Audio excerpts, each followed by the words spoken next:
Sanbanani, hello. We're in the next part now, explaining what, the Lord telling me that I need to go and fast. Now, that story that I just gave you guys with MTN, look at how, oily I now am. My palm was shining. Some dude once told me I have a big head. I'm like, well, guess what? It has brains in it. That's why. Okay, cool beans and bananas. Anyway.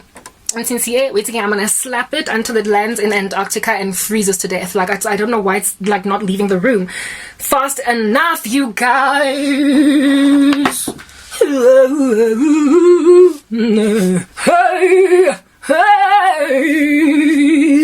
And then I brought out these pongas, some even extra, by just brushing these hairs back. Just brushing the hairs back, cause that's what to do. Alright guys, let's pong some young distress. I'll think keep it little bit of, yeah.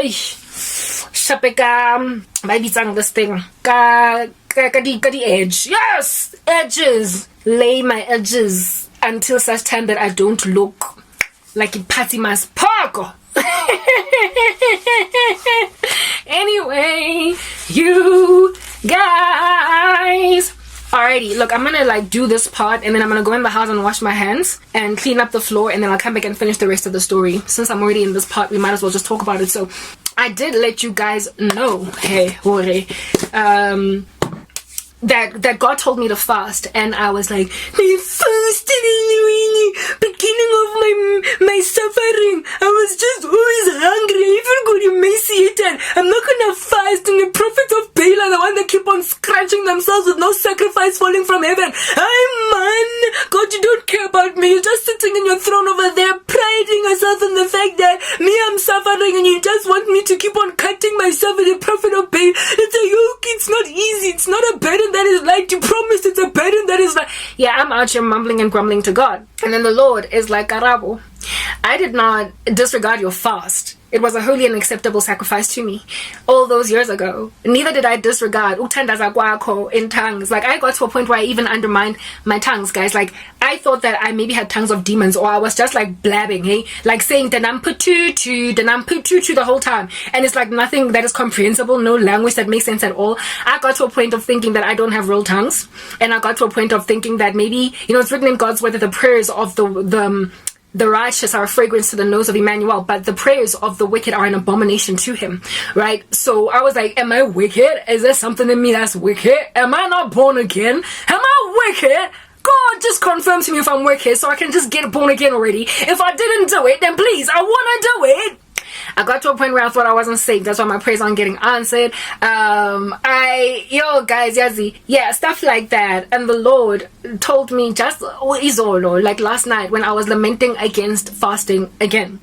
He was like, Karabo, honeybee, Lady Chica, don't be looking at yourself sitting at the back of your mama house in a shack thinking you've been abandoned. Understand, my daughter,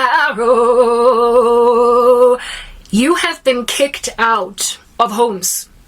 There was a time when I slept for one night in my car at Wits University, and when I tried to sleep there again for the second night, the security guard basically shone the torch on my AZ and was like, sorry, my sister, you can't sleep on campus. And that is what made me go home to basically ask my mom to come back home after losing one of my apartments. I was at loggerheads with my family that much.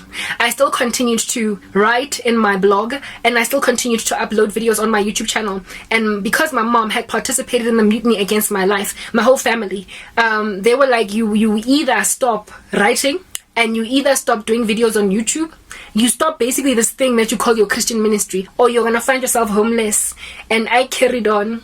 And lo and behold, I got told, Hamba Puma Pela.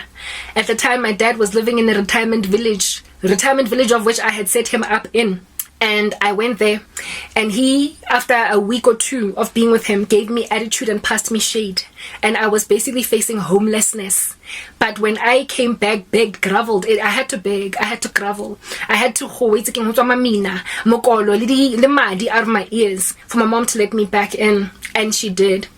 There then was a time when, because of the way that I was so badly mistreated, I lied and said that I have a job interview just to make my family treat me less bad, because every time they would find out that maybe there is a hope that I might get out of this, they would calm down in the way they were persecuting me. So I lied about a job interview, and she followed me to that job interview one morning, and it turned out to be a ruse, because I was lying in order to get them to just not hurt me so badly. She literally went into the building with me, only for the staff, of course, there to be like, no, we don't have any garabo on our records for an interview. And when she found that out, she kicked me out for a second time. I then went back to the same retirement village. This time around, she was like, you're not coming back. I was getting abused by my dad in this space, and a whole bunch of old people there that were like, what is this young person doing here? We don't want her. But I had nowhere else to go. I had nowhere else to go. And I nearly found myself homeless this time, period. Do you understand? But my brother died. My brother, who is on the side of my dad. It's my dad's son, not my mom's. And because of my brother's death, my dad needed comfort during that situation. He was shot at a party. He was a gangster in and of himself. So, you know, they carry guns and then one day they shoot each other at a party. This brother of mine, he died. And because of that, my dad needed comfort, any comfort at all, somebody to help him through the pain. So he let me stay. Yeah, those are just some of my experiences. Some. There was a time in my apartment at the William when I ate moldy food. It wasn't moldy food, it was a moldy baked goods. I would sell my things in order to buy flour so I could bake, and that would be all I eat once a day. Remember, I was eating once a day in a fasted state, and I didn't have electricity because my bill was not paid, so it was dark, meaning that when I was eating dinner, I was eating it in the darkness, pitch of night. And these cookies that I had banked in my pantry, and I couldn't put them in the refrigerator because the fridge wasn't working. It was completely dark. Thank God that complex had free Wi-Fi at the clubhouse, so I was able to get internet access all day long. But at some point I had to go back to my apartment, and on top of that, at night, you know, the clubhouse closes. So at night times, I would, just before sleeping, I would then I would eat dinner in a dark room, and I didn't know that my cookies had started to go off and mold, and so I ate them. And the next morning, when I opened the same container, I don't know why I opened it. Something told me to open it, because I only opened it at night to eat at night, because I only ate at night, okay? Because I only ate once a day. When I opened them, the whole bucket was molded. And I realized that there was so much mold in there that there's no way that that mold could have happened in just 24 hours. That the food that I ate the night before was moldy, but I didn't see it. So I put it in my mouth. Yeah, I've gone through stuff like that. Eating, there was a time when I was eating, I couldn't even afford to buy all the ingredients that are needed to make a proper dough, like a proper queen's cake, a properly baked good with, like, you know, eggs and vanilla essence, the whole katoot. I only bought salt, a little bit of sugar, and some flour. And I would eat these thin slices of pita bread every night, 1 or 2 of them, trying to spread them out all throughout the month. And in order to even purchase that flour, I had to sell a carpet, I had to sell a TV, I had to sell an ornament, a vase. I literally chose things in my house that I could afford to let go of first. And initially it was things like vases, ornaments, cups and saucers. But then I had to start letting go of valuable things. Like, in order for me to move out of the old apartment, to afford a moving company to move it to storage, I needed and pay storage for like 3 or 4 months in advance.